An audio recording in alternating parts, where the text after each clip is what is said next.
everyone. I think we're good to go. Everything looks good on my end, so thumbs up there.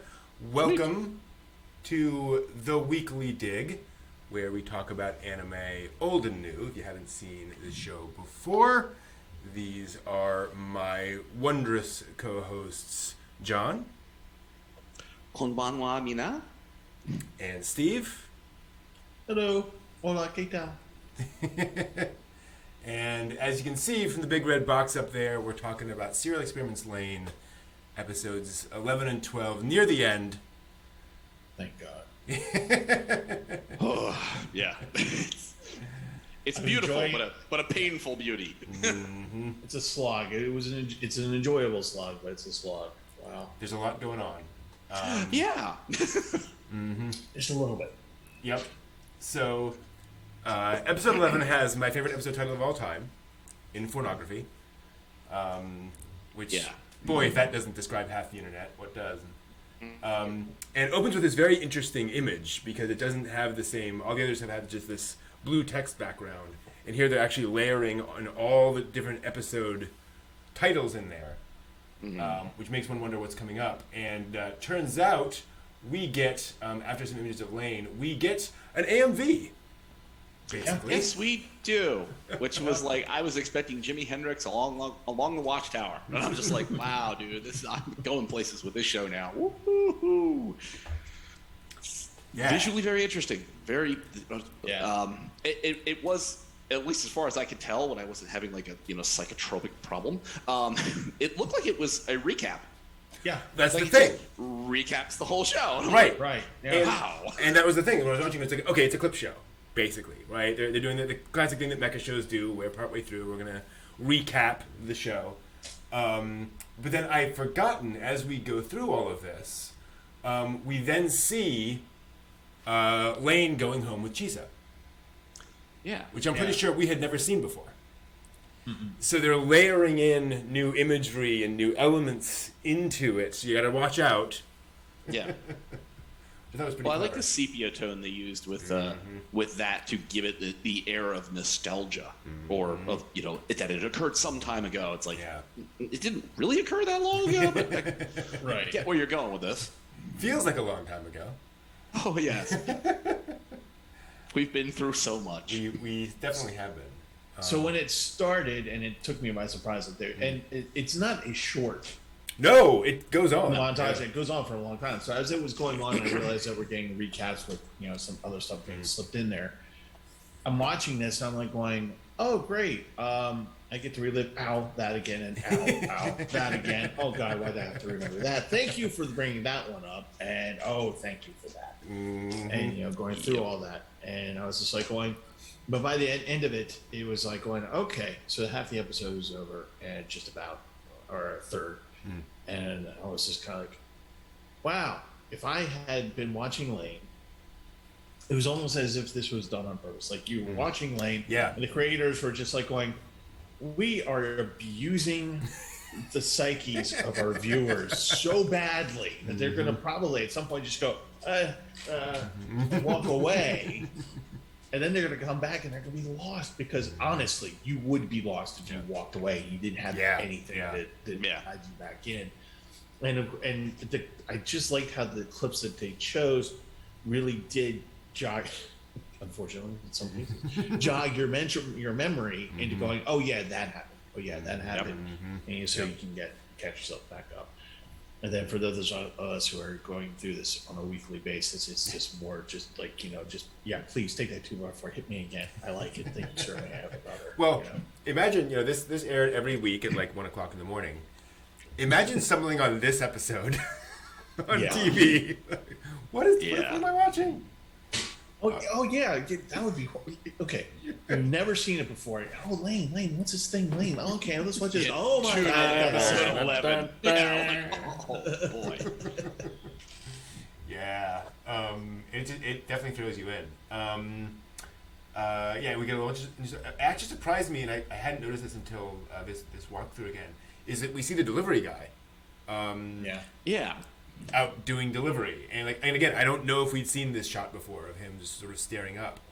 I think he's just at the door. Well, they did. That's the shot from when he delivers Laine's upgraded upgrade. Oh, Navi. is it? Okay. All right. Yeah. Fair enough. And because he's like looking at the address, and he's like, huh? Okay. And Yeah. it's like, I guess that should be an indicator to us. It's like, why would Yasao, who might, be maybe a name that guy recognizes somewhere in the world of computers, if he's a Navi nerd, True. he'd be, I mean, I could understand him looking at the address and being like, why would this guy order that? Like, this is a weird delivery. It's also interesting because that clip, and I'll switch back to it real quick. It comes during this sort of rapid fire image of all of the men in Laine's life. You see Carl, you see Yasuo, you see him, you see JJ at the club. Yep. And so it's kind of interesting. Oh yeah, like she has these various guys that she interacts with over the course of the show. So I actually had to stop and rewind it and then go make a determination. Go, okay, no, that's not right. But my initial thought was when it went from Carl to JJ at the club, I was like, are they the same guy? Oh, interesting. Because but Carl's beard is more full, whereas JJ's a guy Van Dyke. Yeah, that's true. That's true. So at first I was like, oh yeah, is good he call. the same guy? And I was just like, Maybe it's Squiggy. No. Boy, wouldn't that be a freak out? Holy crap.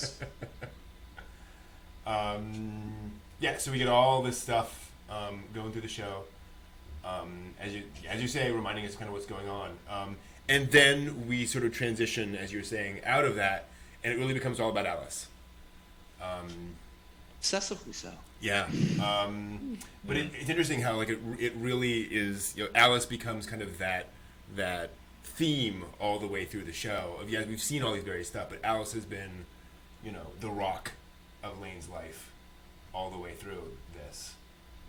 Alice has been like the normal female character in Yeah, her life. exactly. Unlike Mika and unlike her pseudo mother. Like, yeah, here we go. Yep, exactly. And it really underscores kind of why Laine's doing everything she's doing. The whole thing with the rumors and so forth. Yeah. That connection to that person. And then we come back to Laine, and as we remember, this is how we ended the last episode. Is Laine with all the wires clipped to her. Yeah. And all the rotting food and cup noodles. Yeah. Like, Laine physically is deteriorating. I mean, mentally she's dealing with a lot of stuff. And physically she's just not doing real good. And which is clearly kind of the theme here, is that the body doesn't matter, so who cares? Yeah. Just fuel it with whatever you can do and keep it moving. Yeah, exactly. Boy. And so, yeah, Laine's doing her thing. And I'd forgotten, actually, getting back into this episode, that this is kind of where we had seen her before. And so that whole sequence is basically her, as Eri says here, she's basically connecting herself directly to the wired and just pulling all the information all the time. Yeah. Now that she's downloaded a Navi into her brain. Yeah, some kind of experimental Navi. Yeah. Wow. I thought it was interesting that, like, it'll be probably the next scene or two, but you see the outside of Laine's room where you have the homunculus sort of hanging off the wall. I don't know why, but the way the window panes look remind me of Yasuo's glasses. Yeah, good call. Yeah. Good call. Just like, I'm like, oh, so is this... Yeah. He set her up. The wires are coming in. He set her up for this, and this is like his. Even though he and Eri were part, this was their thing. Yep. It's like Yasuo was the one that was still alive to bring this project to fruition. So all of these things that you're looking at are all under his aegis. That's a great call. Oh, God, jeez. Yeah, you're absolutely right, I think. Yasuo, I think you're rather sinister in that. Yeah, and to further bolster that, there's really only one big pain, in Laine's room. So there's no reason for another light to be on except symbolically, right? Yep. That totally makes sense. There's a great image here, and I don't think I'll be able to find it. I will go back a little bit. Maybe go forward. Is it up here? No, I don't think so. It's an image of the world. Oh, that was early on. where it's like all hazy kind of world. Not that one. It's an image of the city, basically. The future city. Jersey. Nope, not that. Nope. It's an image of the city with all the cables over in front of it, overlaid on it, like a spider's web. It's a really perfect encapsulation of how the Wired is kind of layered on everything and kind of pulling people in. But oh well. It connects and traps. Exactly. Yep. One of those clever visual images that's kind of there and you miss it, I think. Yeah, and then things get creepier. As if. Right. As Laine goes outside and sees Chisa, and we get a scene that confused the heck out of me when I first watched it. Laine sees Chisa and has this conversation. I understand now. Right? I see why you committed suicide, basically. That all makes sense. And then the guy from the club shows up with a gun. And basically says, well, why don't you just, Just do it. Just do it, exactly. Just give up the flesh. Just do it. Yeah. What I didn't know until fairly recently is that one of these scenes in the Laine PlayStation 1 game is of Laine walking along the road with a plastic bag. She gets to an overpass. She opens the plastic bag and pulls out a gun, puts it to her mouth. The camera pans up and we hear a gunshot. Yeah. It was years ago, but I've seen that. Yeah. And so I think this is almost an Easter egg for players of the game to say, is she going to do it? Is it going to happen? Like it happened before. It could happen this time. Wow. Yeah, exactly. Because I was looking at this thinking, there's no way, like she's not at that point yet. Like why would they even suggest that if it's not really a reasonable ask? But... Well, at this point... seeing that Chisa shows up and seeing the way Chisa is acting, and the way that she's interacting with Laine, and then this dude shows up, it's like you've got the split moment. Yeah. Chisa looks a lot like she regrets what she's done. Yes, absolutely. Giving up the flesh was not a great thing for her experience. And this dude is like, the devil's advocate, the other side of that story, where it's like, oh, no, just give it up, man. It's much better. Just give up the flesh. Just here's a gun. Demon and the angel. Yep. Yeah, absolutely. It's like that's what Laine's coping with is which choice to make.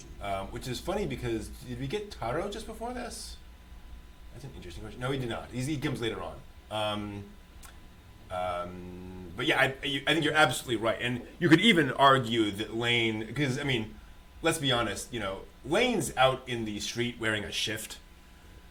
So I don't know that she's physically out in the street or not, or if this is she's just thinking things through, or this is symbolic or whatever.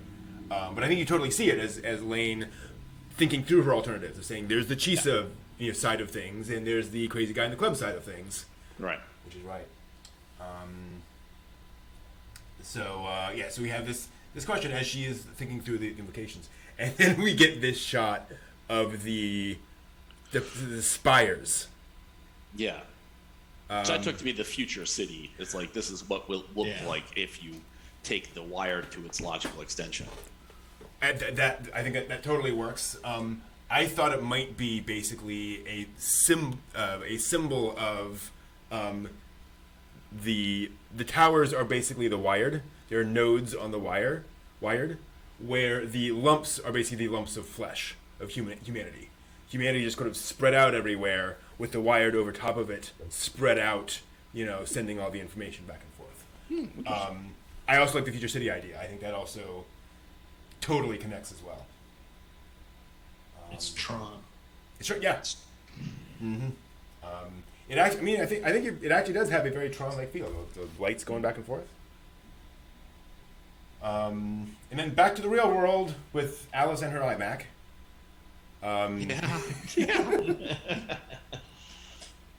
And her three nicely placed cushions, pillows.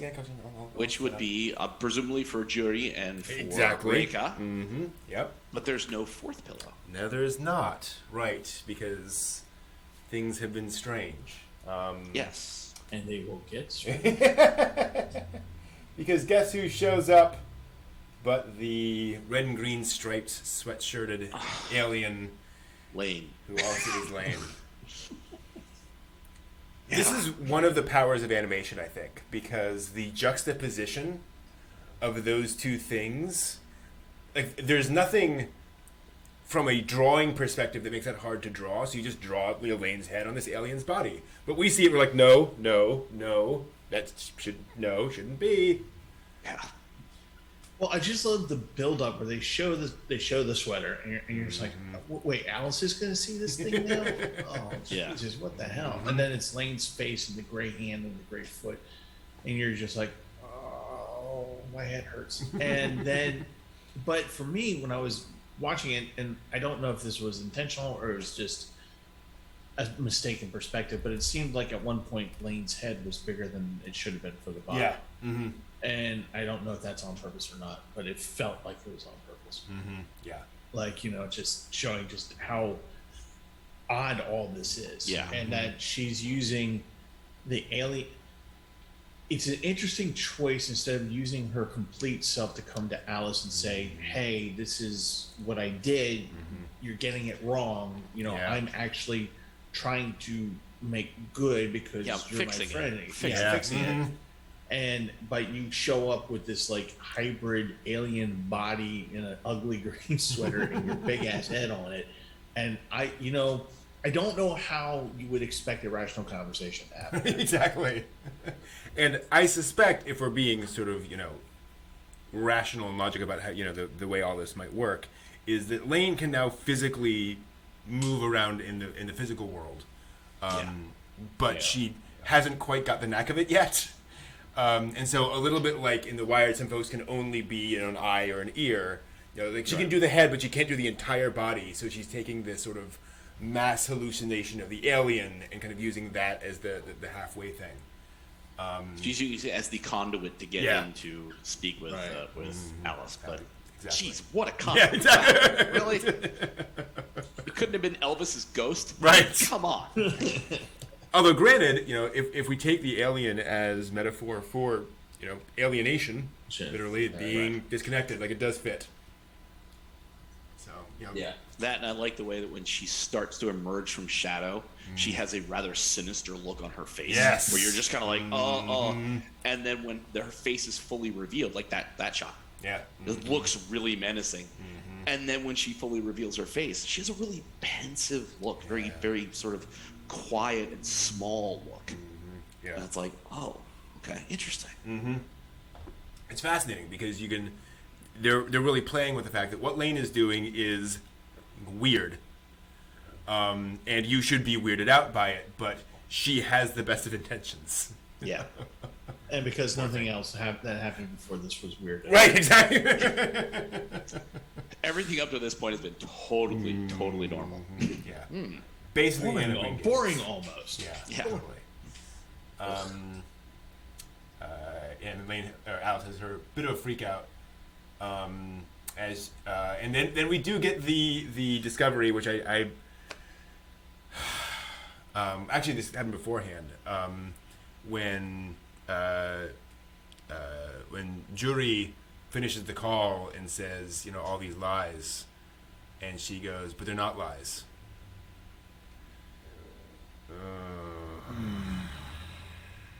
Yeah. So that's a thing that they kind of throw at you in this particular thing. It was also interesting, actually, now that I'm looking at this image of Alice and the three cushions, there is a place for Laine. There's just no cushion there. Just no cushion. Yeah, sort of like interesting. when Laine was in the classroom and there was the desk. Yep. Interesting. Laine can be there, but she's just not allowed to be comfortable. Yeah, pretty much.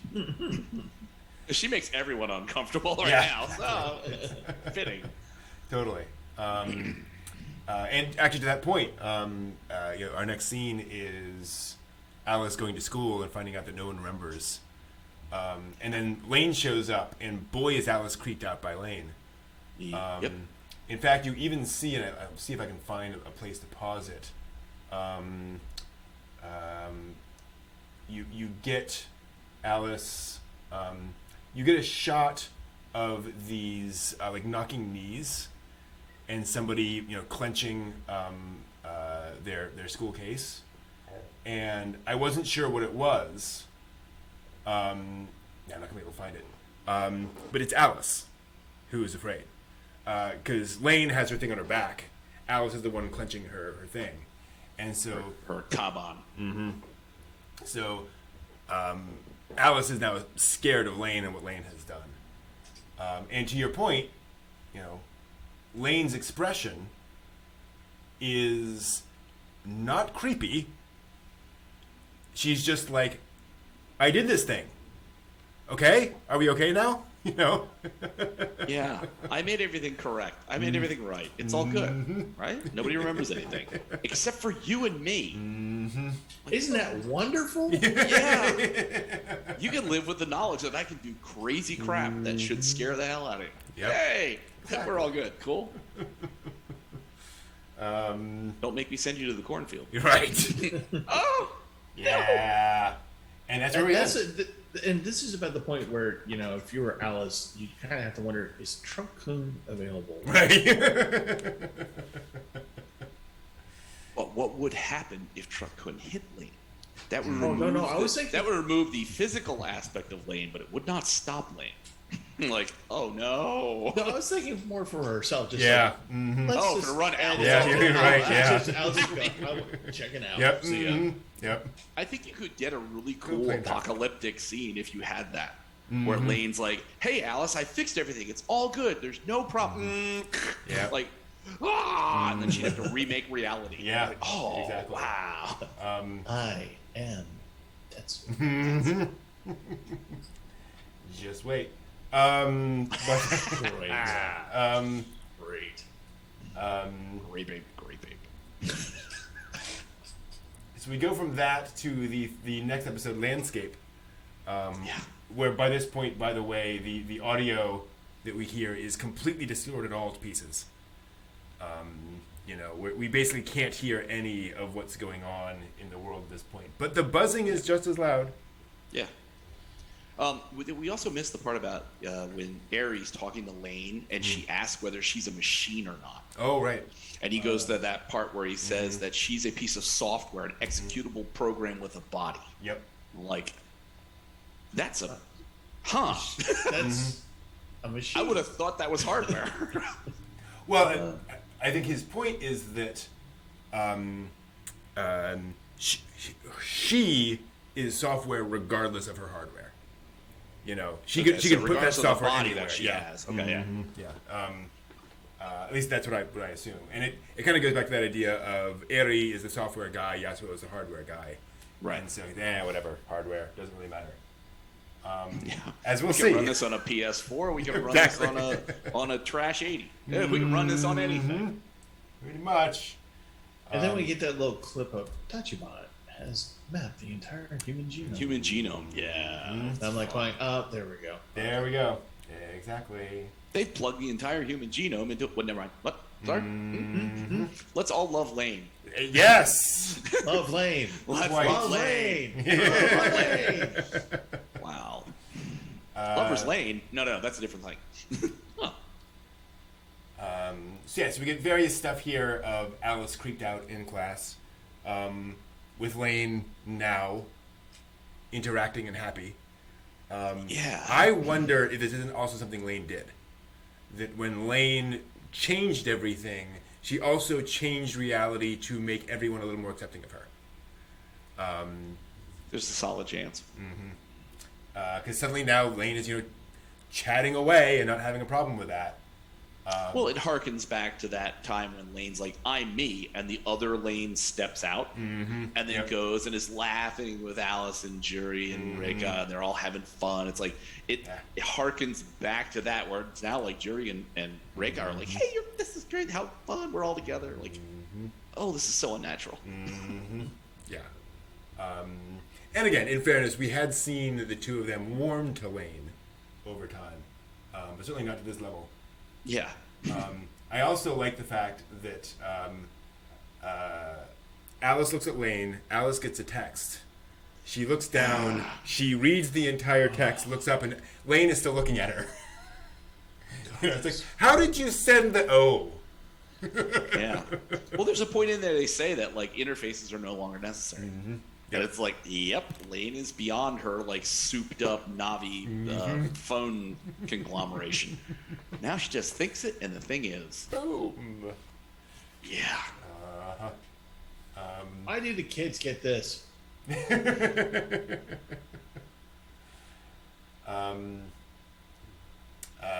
Yeah, and here's the thing with Taro and the weird VR glasses, and Taro going, "Hey, I kissed an angel."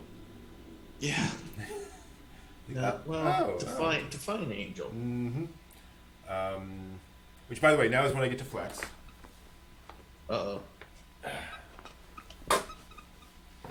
You say that's all low Laine. Ooh. Wait a minute. Oh. It's blanket out and you can pop it back in. Oh. It's the cell of it. Oh. Yeah. Yep, that's. Oh. I'll show it a bit better later, but yeah, I actually have, and it actually comes with the. I wonder if. See, now we know Laine is fiction because otherwise this would pop in, and you see it perfectly. It blinks in and Right. disappears. Ah, dang, that's cool. Yeah, so this is one of the few. Laine was a mostly digital coloring anime. There are very few cells of it. So that I got like in 2003 for like $225. Wow. But yeah, let's all love Laine. I love Laine. Lovely. Exactly. But yeah, and here's where I believe, and because we get these clips of Laine like on the blue background, just sort of looking around, kind of confused. Yeah. I believe this is what Yoshishi Abe animated. We mentioned this earlier on, where the character designer was told by the producer, you should animate one shot just so there's a little bit of you in the show itself. You know, actually, you know, your hand is shown in the anime, and I especially think it's this because. No complaint, but it's kind of generic. It's just kind of a character looking around a little bit. Right? There's not a lot of direct. You know, has to be doing things. Yeah, I believe that is Abe right there. And while it's interesting, it doesn't add nor detract from whatever else is going on. So yeah, it doesn't have a job to do the way other things do. Yeah, and then the news report. That's all love Laine. Which is interesting because I think it does do a good job of getting across how the real world and the wired are merging and things are not connecting properly. And then more montage of things as Laine is wondering what's going on. And then we jump cut to a parking lot, basement. Oh yeah. Mm-hmm. Which again, remember when I said the first time that car showed up, and I said there was a red dot, and I was like, "Oh, I thought somebody was smoking in the car." And then they have this scene. I'm like, "Did I just remember that?" Yeah. Could be. Maybe I did. I'm overlapping my own memories with the Wired. No. There we go. Hey. But I think it was very clever of connecting us to the Men in Black without having them actually have the things on, because they wouldn't have them on in this scene. Right. But that's how we kind of do that. And then realizing what's going on. I also want to call out, just from a pure animation perspective here, props to whoever drew this scene. Because imagine trying to draw a car based on the reflections it is getting from headlights in a parking garage and still make it look like a car. Right? Like, it is hard to just get across with these few lines and angles that you're looking at a Mercedes.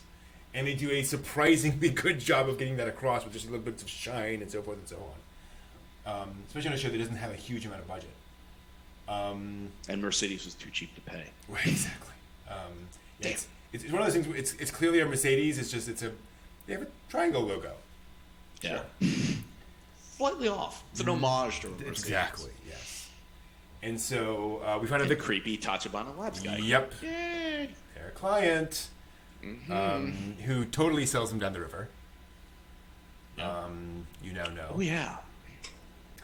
But it is interesting how we suddenly go to, Deep Throat. it suddenly becomes this, dark noir thriller vibe we hadn't gotten in the rest of the show. And just I think it's the show just keeping you on your toes. Poor Squiggy. And yeah, Yeah. he does not have a good day. And at least as far as this episode is concerned, it's like Carl just screams in the parking garage. Mm-hmm. So it doesn't necessarily mean that Carl has a good time. Oh yes, no, not no, certainly not. You know, But he looks in, he sees Laine in the reflection in Squiggy's eyes, who dies, and then Carl sees. He looks up. He starts freaking out. yeah. As he, oops, 1 second. There we go. As he sees something, and here's where, if I recall correctly, he sees a figure coming at him, and if I believe correctly, that is the director with a sheet over his head. That's what? The director with a sheet over his head. Apparently, they needed to get this clip, and the writer was talking to the director, and they said, "How are we going to get this?" And they were like, at one point, the writer was saying, "We actually spent a lot of time just running around Tokyo, just kind of grabbing, with literally a handheld camcorder, getting footage for the crowd scenes and so forth. It's all that Right. stuff that's kind of that." And they needed this shot, so literally the director just threw a sheet over his head. They went into a parking lot. He took a camcorder and filmed this real quick, and then that became this footage for the ghost coming at Oh Carl. boy. It's like, When was Blair Witch again? yeah, exactly. Guerrilla filmmaking. Yeah, interesting. Just throwing it out there. Like, okay, that works, fine. We'll just throw every After Effects filter on the world over it. Yeah. So it's confusing, but it's certainly creepy as well. Exactly. So good job. Kudos, boys. Kudos. Yeah, Carl screams, and then we get the end of the episode. They give us this. This takes 12 minutes when Alice shows up at Laine's house. Yeah. This goes on. As At the wreck of Laine's house. yeah. So thanks to John's red shift, blue shift thing, I now have a better idea of the symbolism. Because there's red and blue paint spattered all over the walls. Right. Which, if you didn't ever notice that at any other point in time of this Yeah. show, you'd be like, why in the hell is it only red blue? That's a weird thing to be there. Like, aha, no, it's not just weird. It's symbolic of things. Oh, love it. I still don't know, realistically what that's meant to represent. Did Laine just get a paintball gun or something? I don't know. Well, I mean, it's blotched, it's splattered, it's smeared. It's just, Yeah. it's really hard to. If you want to do a Rorschach test, I suppose this is a good place to go for it. So, Steve? Is that the Miki? window into the Is madness. that Miki? Mika. Ooh. Mika. It Mika. could Yeah. be, but she's fairly catatonic. Well, she's maybe understanding the. Well, Yeah. she's beep, and then I think she's saying what, God or something like that. Yeah, it's like Ga. So Ga, presumably, God, Yeah. but she's not getting there. But if she's either the failed parent or she is aware of what's going Yeah. on, that's what's driving her insane. She's probably going, well, I need to see the red, blue. Where am I? Here's blue. Here's red. Here's wherever. Yeah. It is, because Laine doesn't need to do that. Laine can just look at a shadow and there it is. Right. Yeah. That's a good call. There's a neat little image here, which I couldn't tell the first time I watched this because the colors were so off. But Alice looks down, and it's literally Laine's coat just dropped at the entrance. Yep. And I didn't put up or anything, just there it goes. Well, the housekeeper hasn't been around, and No. things are a little bit of a mess. A little bit of a mess. The credit card was declined. But at least, if you notice, there are shoes sitting there. So they're Yes. still maintaining the take the shoes off thing. So Absolutely. Now, here's courtesies the thing. must be maintained. Well, funny you should say that, because I'm watching this, and she just Alice takes her shoes off. Right. Yeah. Of And course. I'm going, the place is chaos. Why do you care? There's Yeah, I would not go through that place in sock feet, dude. Well, no, no, no. there's Exactly. I have not actually seen this clip, but I remember a guy talking about this where he's an American living in Japan. He said, I remember seeing a news clip of a SWAT team entering a house and taking their shoes off as they entered. Like they just wow. kick them off in the entrance. Just and again, not intentionally. Just it's in your brain. That's just what you do. They're getting out the back window. Hold on, my special place is tied. I gotta do this.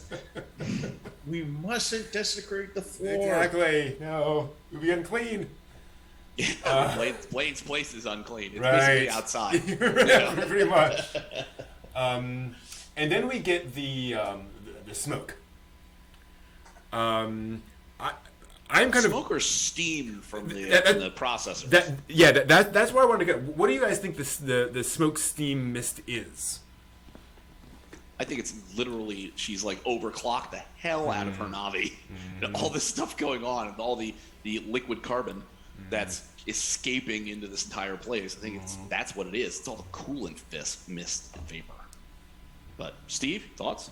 I thought it was the breaking down of the environment around her, the reality of it. That this is it's a transition.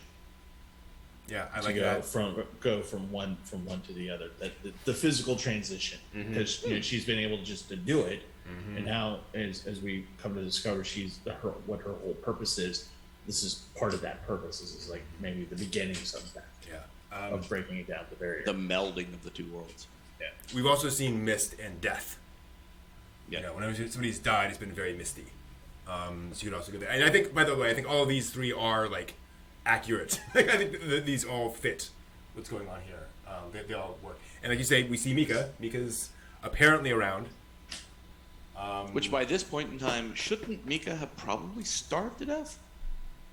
She doesn't seem functional quite enough to care for herself. What's funny is I thought she was not corporeal. I thought because when Alice comes in and sees her up on the stairwell, you cut away from that and you cut back and she's gone. Mika's gone. That's certainly true. Yes. And that's what I kind of wondered. I'm like, is this is this a part of the like gray alien fantasy thing? Like you're starting to see stuff as you get closer to Laine, or is she just now an after image?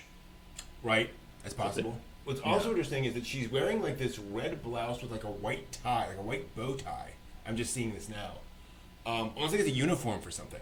Like it's not her school uniform. I don't think it's anything we've seen her in before. So I wonder what that means. I literally don't know. That's interesting. I wonder if it's the waitress uniform in Siberia. Maybe. Could be. I was thinking it could be funerary garb. I remember a friend of mine who lived in Tokyo. It's like you don't send red envelopes at like holidays because those are death announcements in Japan. Right, good call. So red. But I don't. Yeah. I don't know. Do you know what I mean? It's like you think of a Miko's outfit, like it's the top white and the bottom's red. You know what I mean? So it's like there's a lot of different things that could be going on. Right. Yeah. That I don't know. Totally. You know, if a Miko deals with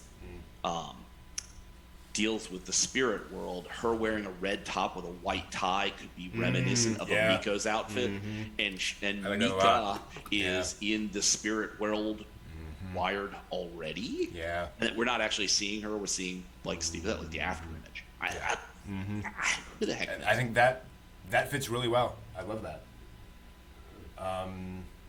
And so Alice opens, and I love the build up to this.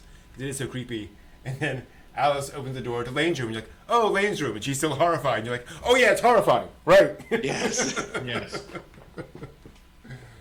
I gotta imagine it reeks too. Yeah. You know, just all the hardware, all the heat, everything else going on in there, and it's just all the yakisoba packets sitting out there. Yeah. The fact that Laine probably hasn't showered in like months. Well, she doesn't look great. No, she does not. But it doesn't matter. Right? The flesh does not matter. Flesh does not matter. There's a role-playing game called Fiasco. Tabletop role-playing game called Fiasco.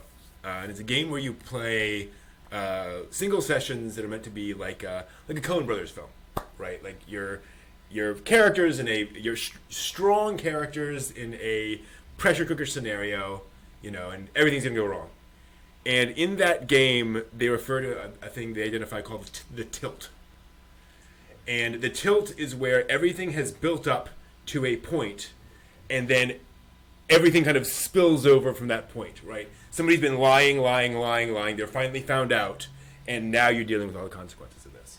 This, I believe, is the tilt of Laine in a somewhat different perspective.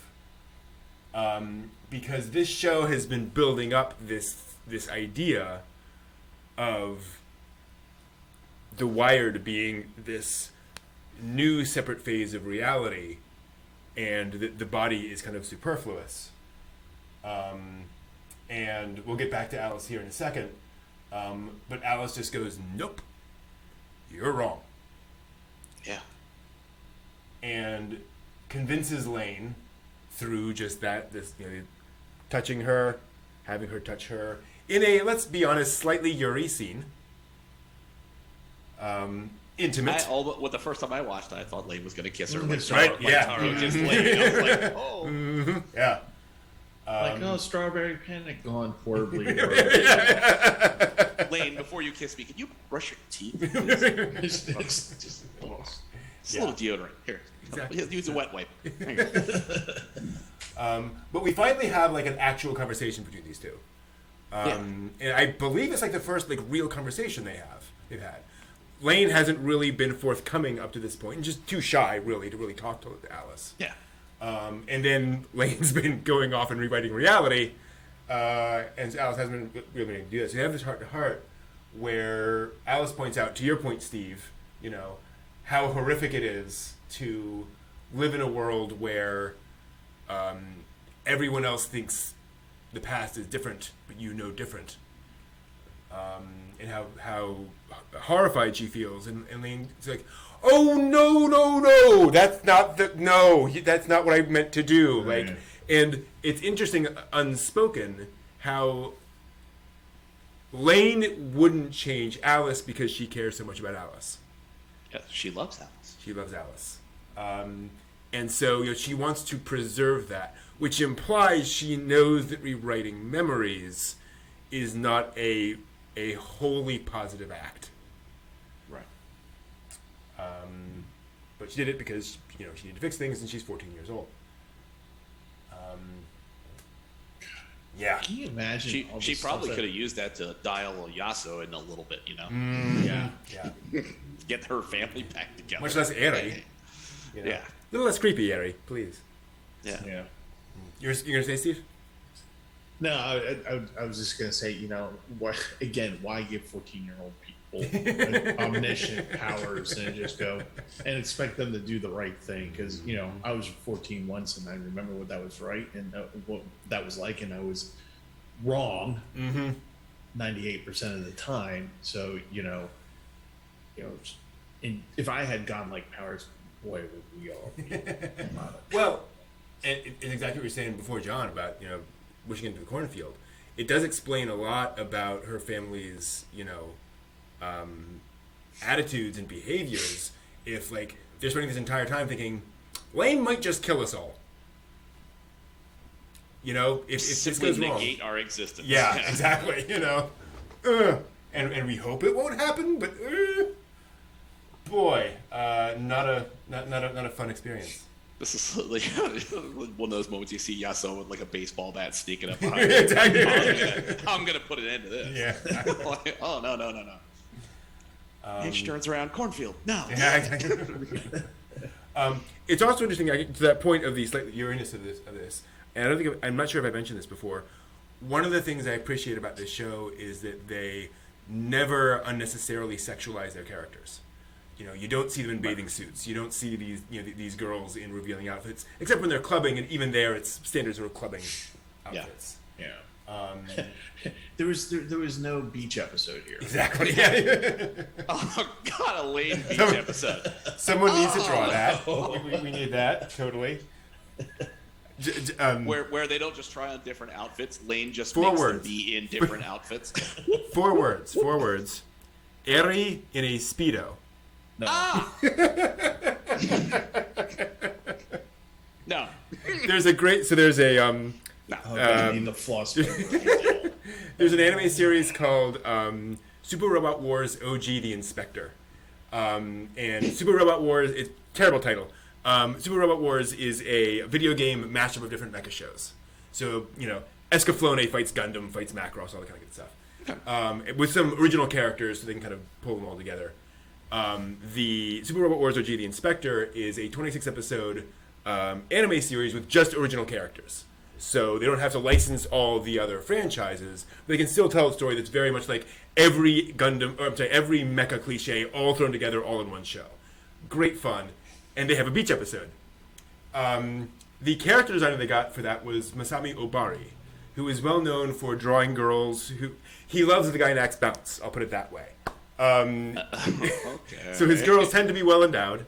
Boy. He's famous for doing an anime series, an OVA, where all the girls are well endowed, including like the 10-year-old, but that's a whole other thing. It's I've seen very, that yeah.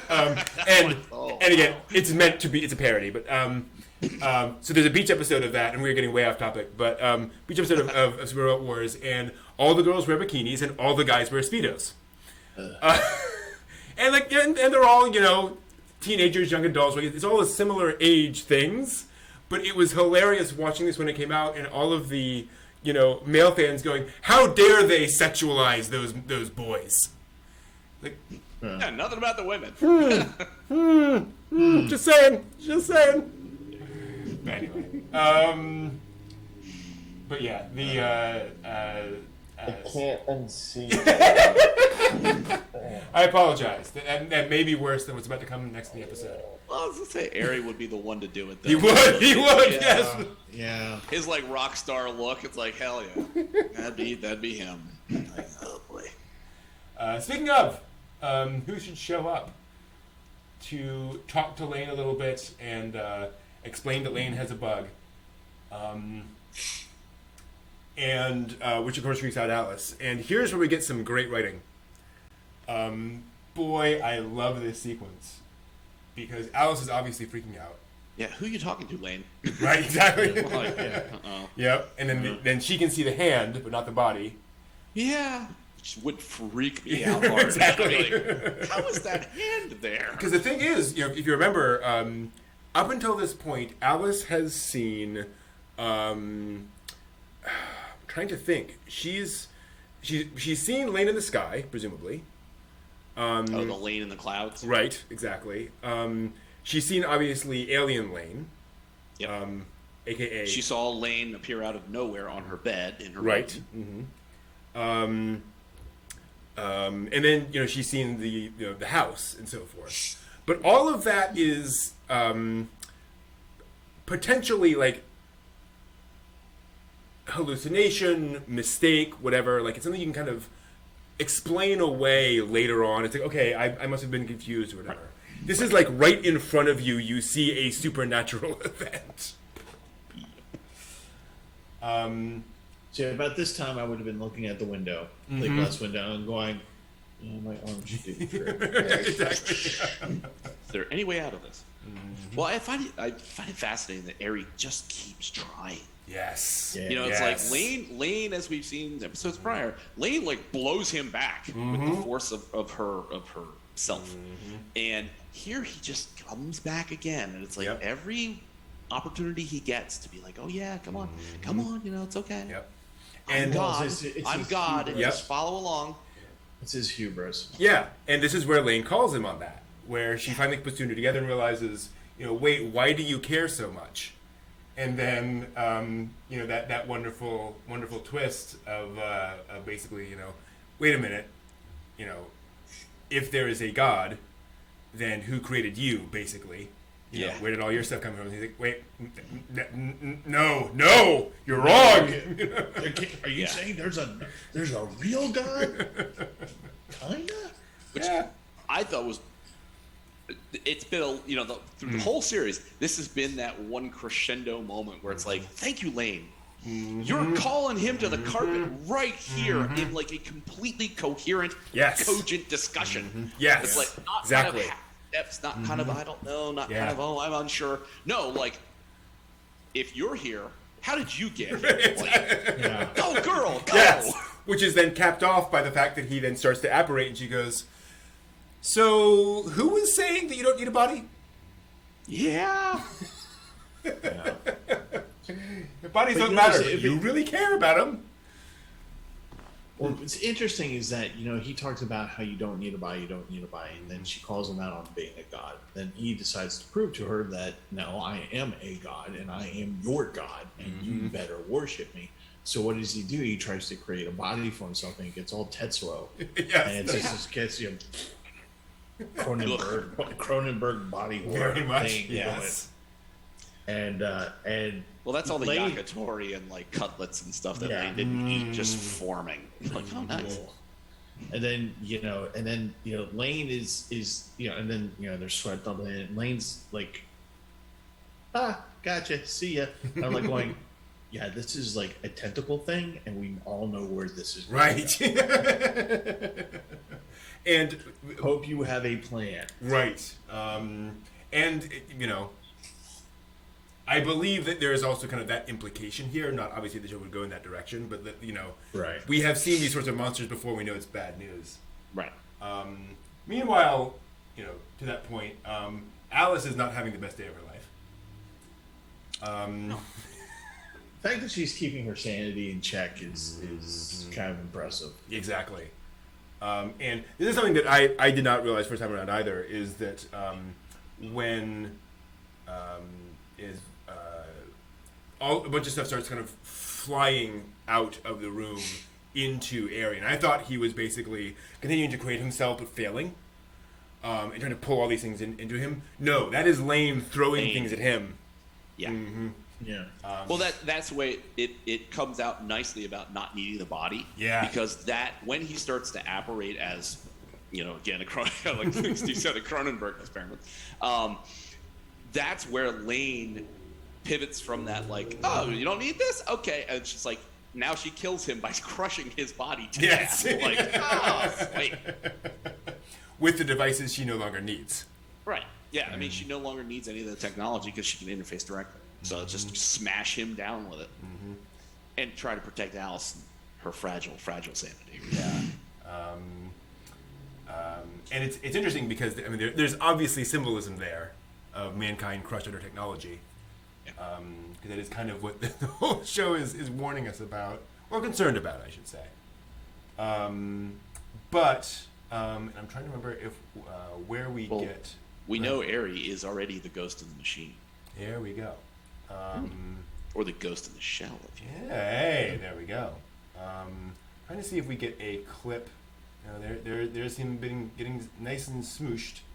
Yeah. I guess we get more of it next time, where we see Alice's reaction to all this. He's not going to be very happy. I don't think she ultimately managed to preserve her sanity in this one. Because she's just freaking out and just screaming over and over throughout this entire thing. And yeah, I think this has very much driven Alice over the edge. Yeah, exactly. Poor Alice. Alice is definitely one of the big victims here. Well, I mean, it's very hard to find out that somebody loves you so much they let you remember all the horrible things while erasing all of the rest of existence. And now you've got a giant, crazy space alien monster gushy thing trying to kill you. I would hope for a fairly good sanity roll, but I'm not going to get a guarantee on that. She might be able to internalize this in a way that doesn't make her mad, but Yeah. Malt liquor. all liquor and anger. But I gotta say, this is how you end an episode. Especially your next to last episode. What sets you up for, oh boy, what's going to happen in the next one? So, Steve. It hurts. What do you think is going to happen in the final episode of Laine? Oh God, I don't even know. No pun intended. Yeah. So, I just know if there's gonna be a slow clap at the end of it, I'm very, very upset. I think she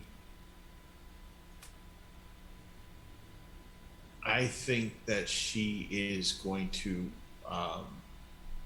transcend into the Wire. I think she's going to create her own reality there to have the things that I think she's always wanted to have. I think the life that she wanted to be, you know, a more complete life. I think that